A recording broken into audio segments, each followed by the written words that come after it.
Hello again. The world in which we live is almost wholly the creation of white men. We may of course argue whether this has been a good thing, but it is indisputably true.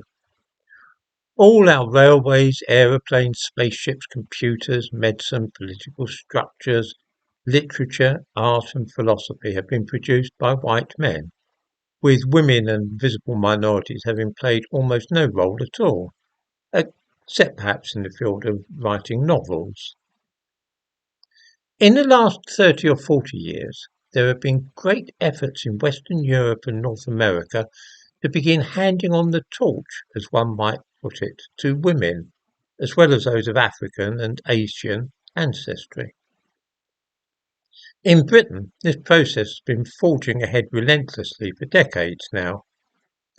Places which were traditionally run by men, such as the police, have now made huge efforts to ensure that women and visible minorities are not only found in the rank and file, but also in positions of power, such as chief constables or even commissioner of police for the metropolis. This development has coincided with falling detection rates for crimes such as burglary, rape and assaults, but at the same time a rise in arrests for things such as so-called hate crimes. I wonder if viewers are inclined to think that the quality and efficiency of the police in Britain has improved because of these moves to make the workforce more aligned with modern sensibilities. At the same time, the political landscape, particularly in this country, has changed out of all recognition. Until the year 2000, every one of the four great offices of state in Britain, that is to say the Prime Minister, the Home Secretary, the Foreign Secretary and Chancellor of the Exchequer, had always been held only by white men. Things are now very different. Three of those four posts are currently held by women and visible minorities. It was the same situation with the previous administration of Rishi Sunak. There seems to be an absolute mania for not appointing white men to important positions in government. In the last 15 years, a white man has held the post of Home Secretary just once, for less than a week in October 2022. Out of the last 6 Chancellors of the Exchequer, just one has been a white man. Hand on heart, do any viewers feel that politics in this country is more stable, better run, and generally improved compared with the case when white men held all the important positions of power? Has the increase in minorities and women actually improved things?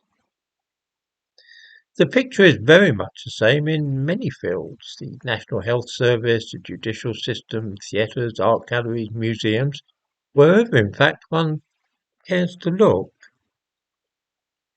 I'm really just describing what we all see and know to be true, which is that there is seen to be something faintly disreputable these days about allowing a white man to occupy a position of authority. It almost seems to smack of institutional racism for some.